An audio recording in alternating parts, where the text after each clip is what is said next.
see you. Come on, let's stand together. This morning, I thought of this verse that said, I was glad when they said to me, let us go to the house of the Lord. Great to see you all. Let's sing together. You all know this one.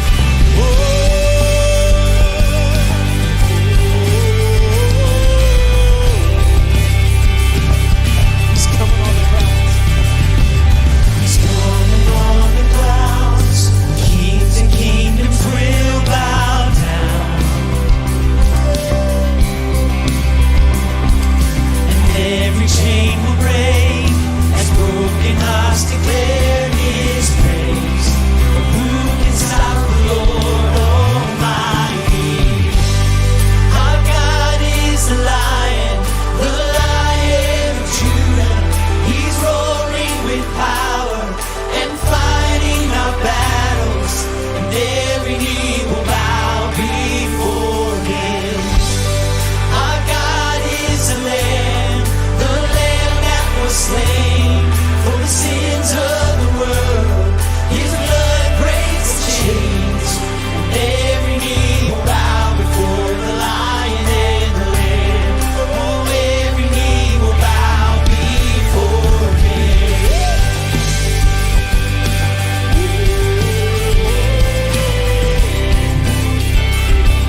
searched the world,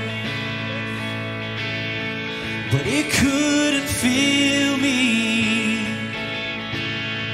And man's empty praise and treasures that fade are never enough. No. Then you came along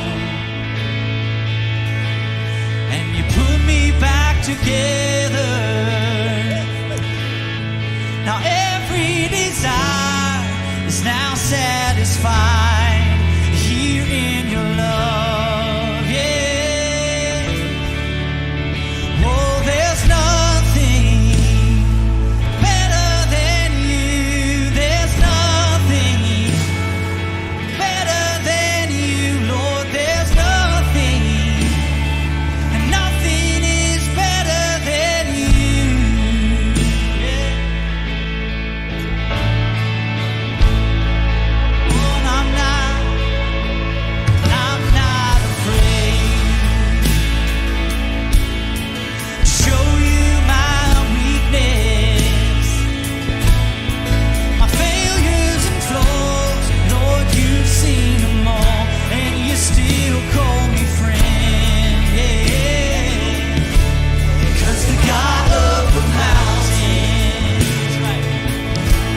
It's the God of the valley, and there's not a place your mercy and grace won't find me again. Oh, there's nothing better than you. There's nothing better than you, Lord. There's nothing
What do you call it when Batman skips church?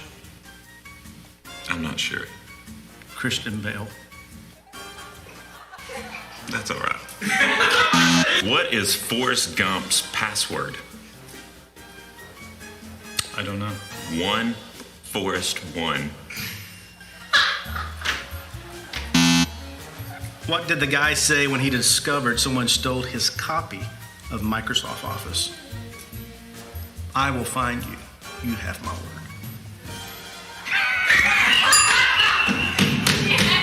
You know, the other day I got hit in the head by a soda can.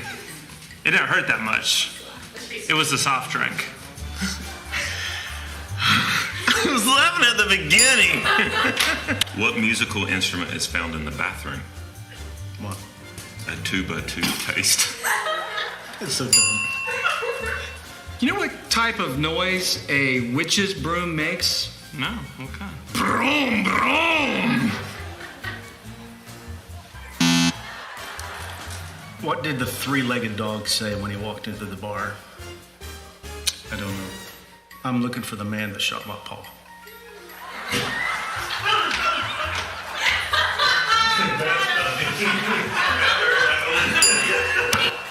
What do you call the boss at Old McDonald's farm?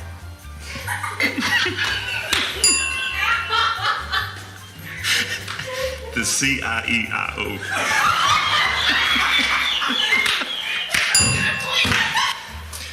What did the police officer say to his belly button? You are under arrest! Why didn't the Terminator upgrade to Windows 10? Not sure. Because he said, I still love Vista, baby. A lot of Microsoft jokes. I'm a Mac guy. Do you know what you call a pudgy psychic? No. A fortune teller. Fortune teller. Yeah, I get it. Holla back. Yeah! What did the drummer call his twin daughters? What? And a 1 and a 2.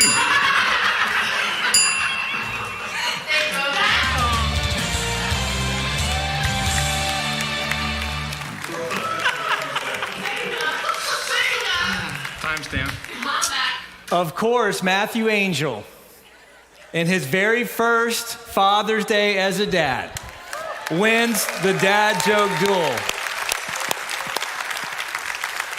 It really wasn't a fair fight because Matthew's a pretty, like stone cold kind of killer student pastor. Now he's nice, don't get me wrong, but he's pretty even keel, and that was a lot of fun. Now, dads, happy Father's Day to you, especially those of you watching us online. We're so glad all of you are tuning in. Yeah, we want to say thank you to all of our dads today.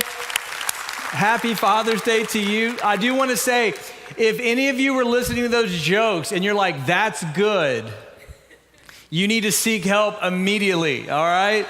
Those are not meant to be funny as if you should go to work and start using those this week, all right? But dads, we have jokes. We have things we think are funny, even if no one else thinks they're funny. And there's just something about being a dad. We're convinced everybody else is wrong, and we are right. I saw another example of this a year or two ago. Jimmy Fallon asked his viewers to send in some funny things that their fathers had said to them over the years. And some of the responses I thought were hysterical. One daughter wrote in and said, when my dad got his very first smartphone, he said to me, hey, honey, when does the App Store open? Somebody wrote in and said, my dad once said, it's better to belch and bear the shame than to squelch the belch and bear the pain.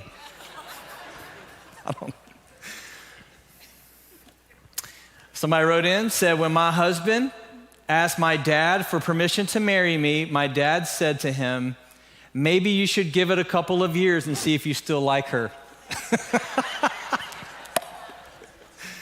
That's pretty good. As a father of 2 daughters, that's pretty good. And then maybe my favorite, but I don't know, someone wrote in and said, my dad once told me, your mother is a nice lady, but every once in a while, Satan takes a little vacation in her body.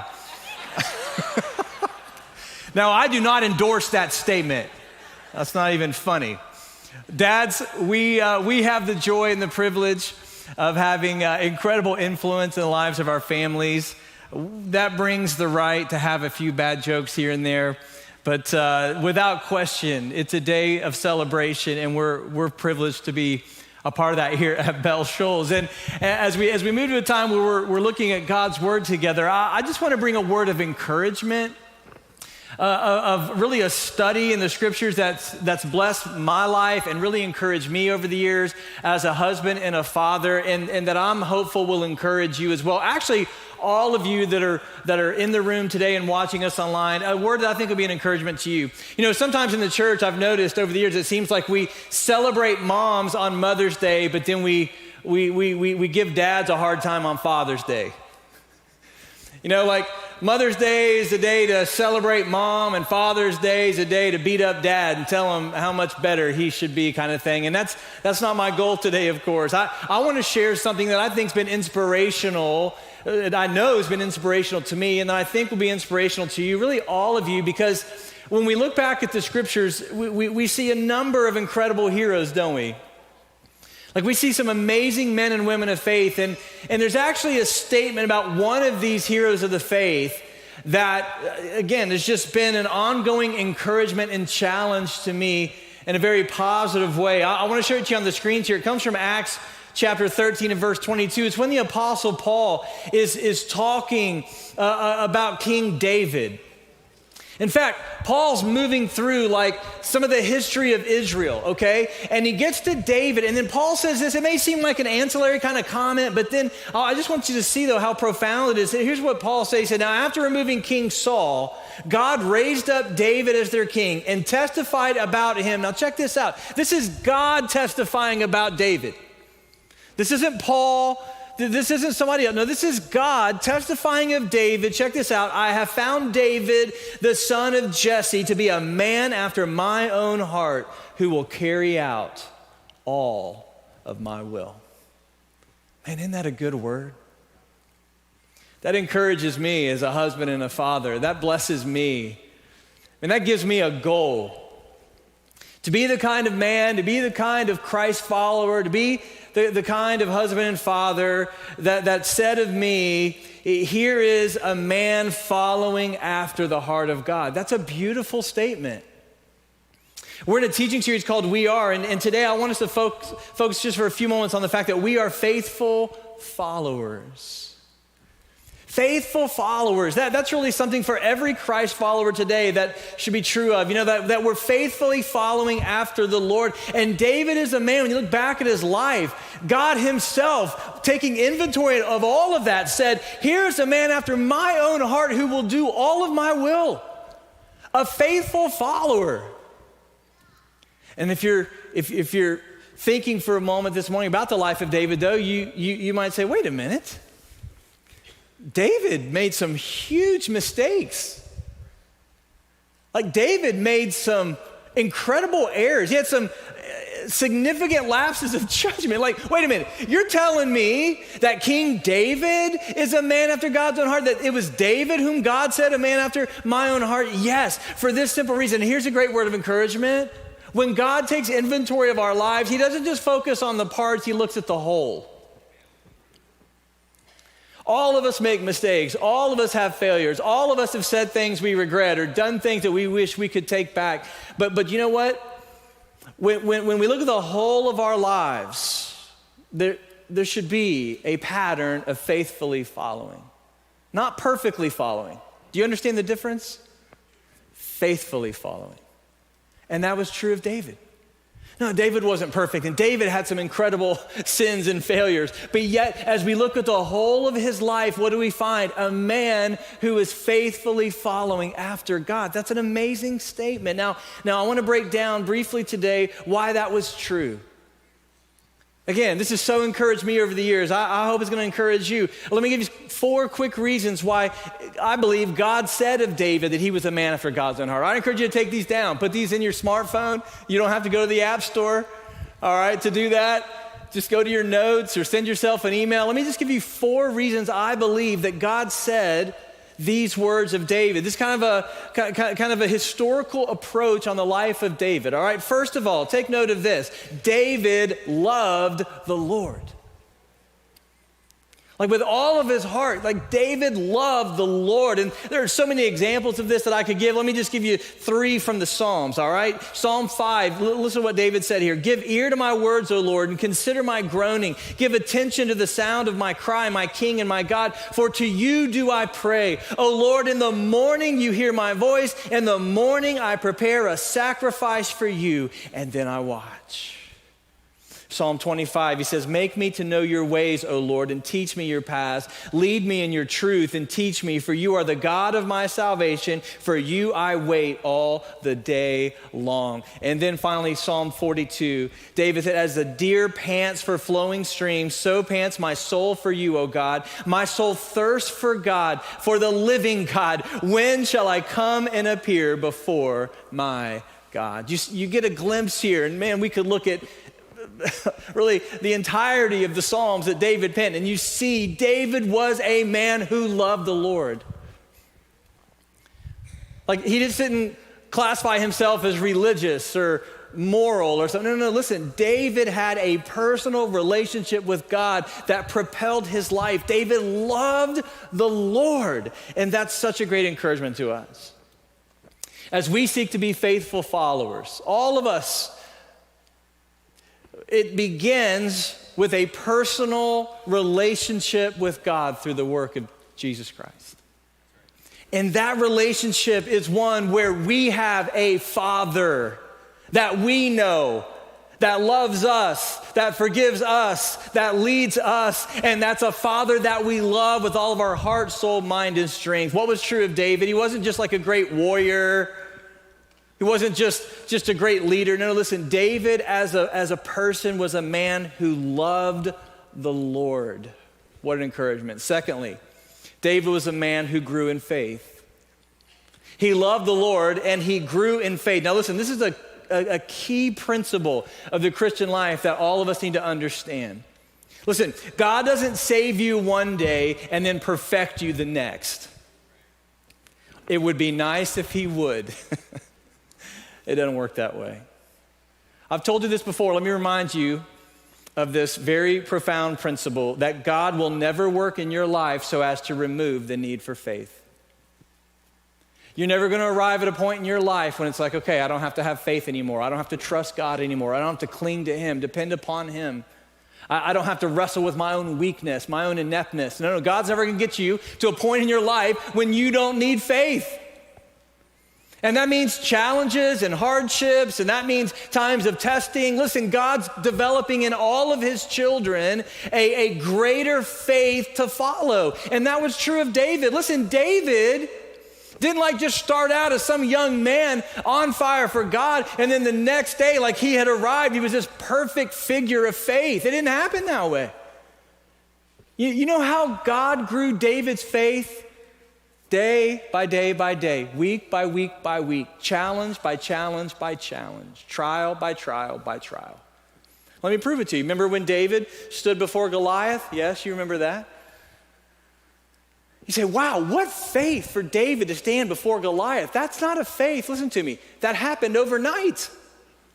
Look at what David said to King Saul when David showed up and he's like, hey, I'll go fight this guy, and everybody else who's full grown, and trained and qualified are scared. David's like some in fact, I actually picture him as looking a lot like me when I was his age. Some like scrawny teenager, right? Skinny legs. People probably told him what they told me when I was a teenager. You look like you're riding an ostrich. You know what I mean? Like I used to run the bases in baseball, and people are like, that's just not right, Corey. Just stop running. Like this skinny little kid. Like I pictured David like he was just an average kid. But he shows up on the battlefield and he's like, king, I'll go take this guy down. And look at what David says in 1 Samuel 17. Let no man's heart fall because of him. Your servant will go and fight with this Philistine. And Saul said to David, check this out, you're not able to go against this Philistine to fight with him. You're just a youth. And you look like you've been riding an ostrich. That's a loose translation of the Hebrew there. Check this out. He says, listen, there's no way you can do it. You're just a youth, but he's been a man of war from his youth. But David said to Saul, now don't miss this. Your servant used to keep sheep for his father. And when there came a lion or a bear and took a lamb from the flock, I went after it and struck him and delivered it out of his mouth. And if he arose against me, I caught him by his beard and struck him and killed him. Your servant has struck down both lions and bears, and this uncircumcised Philistine will be like one of them, for he has defied the armies of the living God. And David said, well, the Lord who delivered me from the paw of the lion and the paw of the bear will deliver me from the hand of this Philistine. Now that's a man. Some of you crawl up in a heated deer stand in the middle of a Colorado winter. And you sit there with your camouflage and your bright orange, and you shoot Bambi from the comfort of your own little deer stand. Yes, I'm talking about Jason Millsaps here, all right? So, and then you go and you get it mounted and you put it on your wall and you go to work and you're like, what a man that I am. Amen. I hear that, brother. I'm a man. And I'm all for that. That's cool. But listen, you know what David was doing? He's like hanging out, tending his father's sheep. A lion would run out, grab one of them. He'd chase that lion down, tackle it, free the lamb. And then he's like, and if that lion wanted to give me a little bit of attitude, I would grab it by his beard. I'd just wail on that thing till he's dead. And then I would take his head to the taxidermist and put him up on my wall, right? And people come over and I'd show them my trophy room. I'd be like, you know how I killed that one? I went Mike Tyson on him. That's what I did, right? No heated lion stand. Well, what is David saying to Saul? Don't miss this. You know why I have the confidence to stand before this giant today? You know why I have the confidence to fight this Philistine today? Because throughout my life, God has put me in situations where he's proven his faithfulness to me. And David didn't just like say, hey, listen, God saved me yesterday and today I feel good about this. No, David's like, I've got, a brief. He wasn't that old yet, but I've got a history of God proving his faithfulness to me and just how God delivered me from the bear and from the lion, he will deliver me from this Philistine. How did God grow David's faith? Day by day, week by week, challenge by challenge, trial by trial. How did Abraham get to the place where he was willing to lower the knife on his only begotten promised son? Not overnight. Day by day, week by week, trial by trial, failure by failure. God grew Abraham's faith to the place where he knew that even if he were to take the life of his firstborn son, God would raise him from the dead because God promised that son to him.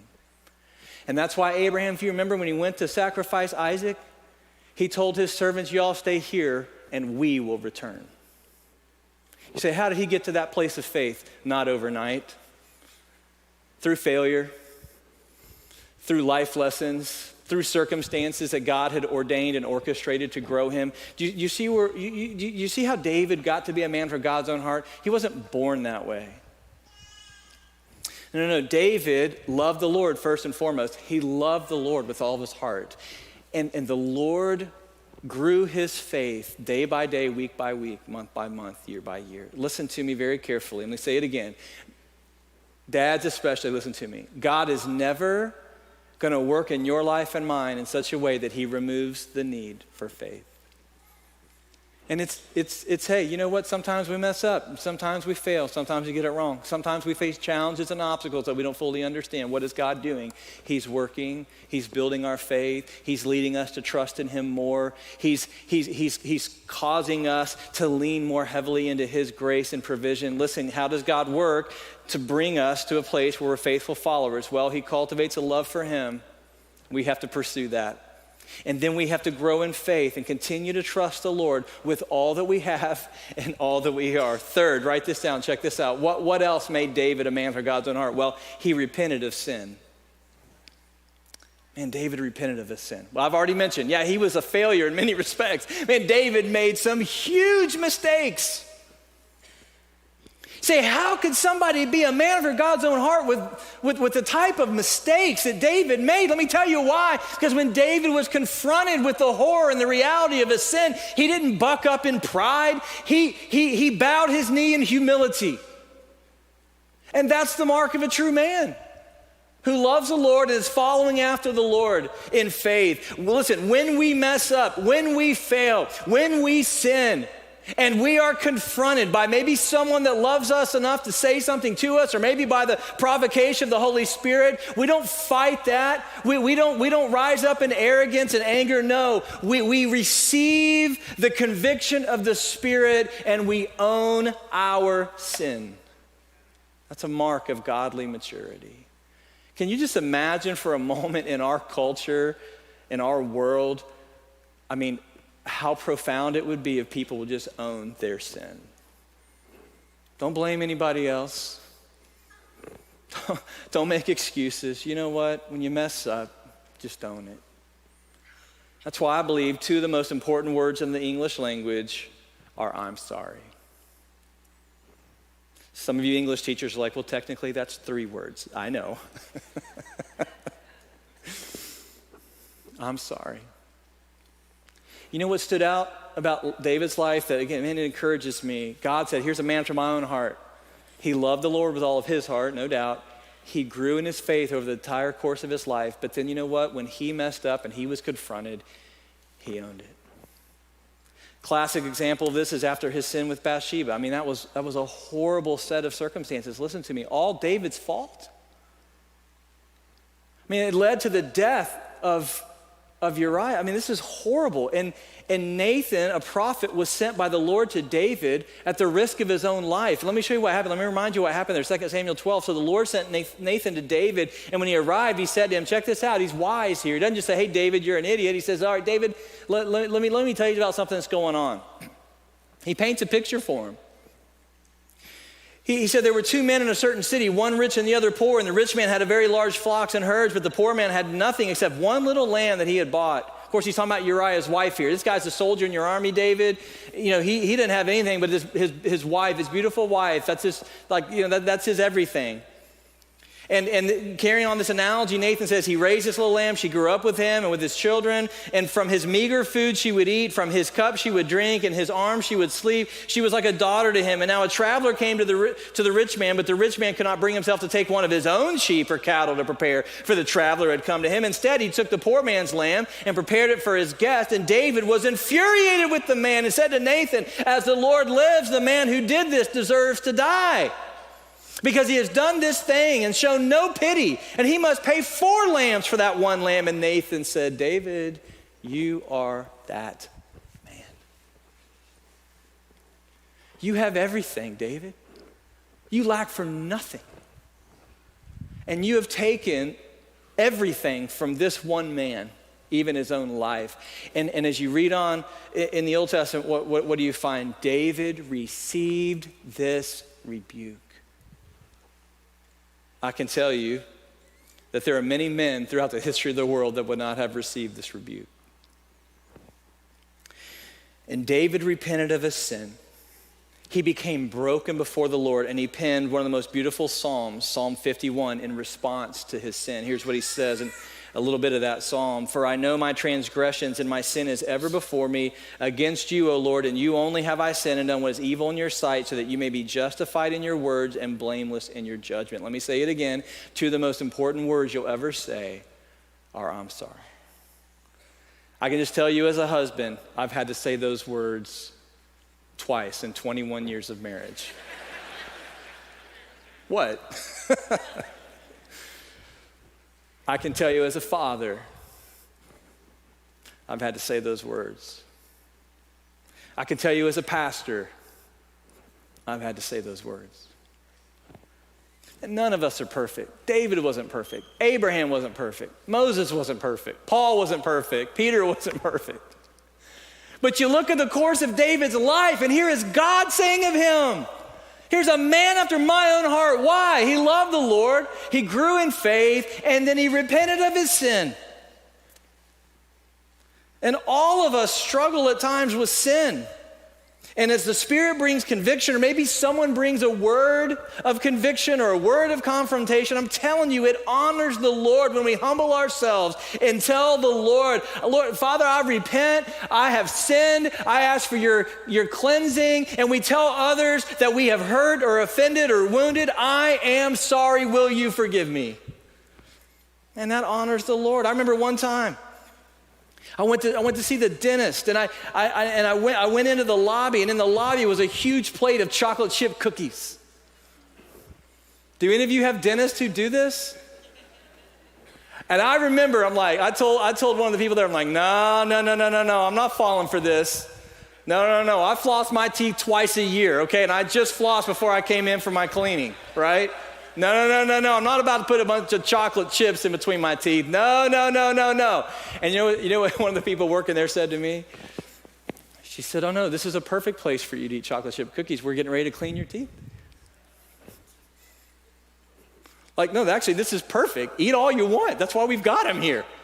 Like, you're about to have like this significant cleaning. Like, it's perfect. It's a perfect time for you to eat cookies. I got to thinking about that, and I thought that seems like the will of God. So I just dove right in, right? You know how we think sometimes about our relationship with God? We think, you know what, if I'm going to come to church today, I better clean up my life. Man, you know what, if I'm going to speak with the Lord today, I better clean myself up. You know what, we've got it backward. Now, you come to the Lord to get clean. And it's okay at times you got chocolate chips wedged in between your teeth, spiritually speaking.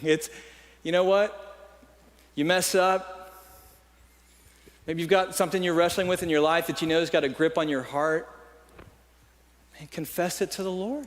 That's where you go to get clean. Listen, get help. Talk to someone who loves you. Talk to someone in your life group. Talk to one of your pastors. Listen. Here, my point is, what did David do? When he was confronted with the horror of his sin, he repented of it. That's a beautiful example to all of us who seek to be faithful followers. And then finally, listen, here's the thing. David followed God's will. So let's just recap here. He loved the Lord with all of his heart. He grew in his faith over the course of his life. He repented of his sin. And he followed God's will. God's will for his life was the most important thing for David. Let me give you two just examples of this. I love these examples, okay? And I wish we could delve into all of this, but I know we don't have time. But if you just read, maybe even this week, you read through 1 Samuel 24 to 26, you'll see these two incredible examples. This is when David had been anointed king over Israel, but not yet named king. King Saul was resisting God's will. Remember this? And Saul was trying to kill David. David's gone from a place of favor to a place now he's running for his life. And there are two occasions, it seems, where like David could enact revenge against Saul. One of them, check this out, Saul goes into a cave for a little bathroom break, because I guess that's what rest stops looked like back in David and Saul's day. So he goes in a cave. David and his men are in this cave hiding from Saul. Saul walks in by himself, and so David's men are like, kill him. This is your chance. And David cuts off a piece of his robe. He's like, I'll show him, And then David experienced conviction. Check this out. Here's what he said. Afterward, David's conscience bothered him because he had cut off a corner of Saul's robe. And he said to his men, as the Lord is my witness, I would never do such a thing to my Lord, the Lord's anointed. I will never lift my hand against him since he is the Lord's anointed. And with these words, David persuaded his men, and he did not let them rise up against Saul. Another time this happened in 1 Samuel 26. Saul and his men are camping. David and his men come up on the camp. They're sleeping. They're there. They're vulnerable. David's men, again, hey man, you didn't get this right the first time. Here's another opportunity. Come to find out what an opportunity. It was a test. David passed. Why? Check this out, 1 Samuel 26. That night, David and Abishai came to his troops, and Saul was lying there asleep in the inner circle of the camp with his spear stuck in the ground by his head. And Abner and the troops were lying around him. And then Abishai said to David, today God has delivered your enemy to you. Let me thrust a spear through him into the ground just once. I won't have to strike him twice. That's my kind of like security personnel right there. David, let me tell you something, man. You give me one shot at this. My spear's going through him into the ground. I'm like, it's not like me playing baseball, right? Like I don't need multiple swings here. One time is enough. And check out what David says. Don't destroy him. For who can lift a hand against the Lord's anointed and be innocent? David's like, guys, it's not time. Yeah, running for my life, you're running for your life. We're under attack here unnecessarily, unfairly. But you know what? He's the king of Israel. And the Lord will deal with him in his time and his way. I'm not going to raise my hand against the Lord's anointed. Let me just boil this down into this simple statement. This is what I'm trying to get across to you about these events in David's life. Okay, here's what I'm saying to you. It was more important for David to be obedient to the Lord than it was for him to be the king of Israel. Now just let that sink in. It was more important for David to be obedient to the Lord than to be the king of Israel. He would have no longer had to run for his life. He would have had all the wealth in the world. But no, David is saying it's not time. Saul is still the king. The Lord has not dealt with him yet. The Lord has not given me the green light. And therefore, we will not raise our hands against the Lord's anointed. And I'm just so encouraged by this because all of us can be motivated by secondary things in this life. But there is no thing more urgent or significant than God's will for you and me. That's what's most important. And sometimes that means we make hard decisions that our coworkers don't understand. It means we don't go places where they want to go and they don't understand. It means that we repurpose our dollars in such a way that we're making investments in eternity, not just in the temporal. It means that the way that we raise our kids and the way that we live our life, man, we're aimed toward the will of God. And I look at David's life and I see myself, not in all of his triumphs, no. I see myself more in his challenges. Man, I see a man whose faith grew day by day, week by week, month by month, year by year. You know what? That's how God's grown my faith too. How about you? I see a man who made some huge mistakes, but yet found the forgiveness of God. I can relate to that. How about you? I see a man who had tough choices to make about his career, about his life, and how he would live it and who he'd live it for. And I see a man who in the midst of some challenges said, no, the will of God is the most important thing for me. Man, that's encouraging to me. How about you? And so this morning, listen, not just for dads, listen, for all of us. Hey, how about let's make a commitment to be a people who are faithfully following after the Lord. Man, that's God's call in your life. You say, but you don't know what, Corey, I've messed up pretty big. Oh, really? Bigger than David? So I don't know, man, I go through times of doubt. I go through times where I struggle with the direction of my life, and I feel like I'm pulled to live for some things that are secondary, not primary. Yep, you know what? David was too. And some of his failures, he was arrogant to count his armies instead of fully relying on the Lord. I mean, listen, yeah, it's true of David. But yet it was God who said of David, here's a man after my own heart. And I believe that can be true for you and true for me if we'll be committed to faithfully following after him. And so I'd like to ask you if you would just bow your heads with me, and I'd like to lead some prayer today. And then, hey, I want to encourage you, those of you watching us online today, those of you in the room, listen, if we can minister to you in the days or weeks to come, all you have to do is text DECIDED to 313131. We'll have that on the screens here in a moment. And we'd love to connect with you this week, to pray with you, to encourage you, to help you in any way that we can, because we want to be a people who are faithfully following after our great God. And so, Father, this is our prayer to you today, that you would give us your grace, God, your wisdom, your courage to be men and women who are faithfully following after you. Father, would you work in our lives to bring cleansing where there's sin, to bring wisdom where there's crisis, to bring healing where there is pain or grief, to bring hope where there is discouragement,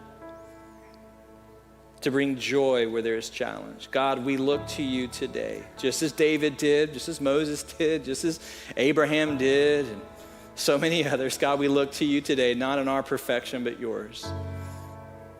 And we pray that we will be a people by your enabling who follow after you all the days of our lives. For we ask and we pray it together in Jesus' name.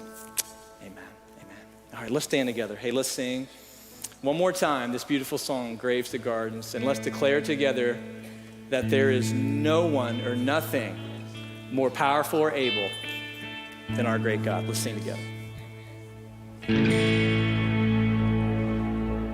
Not afraid.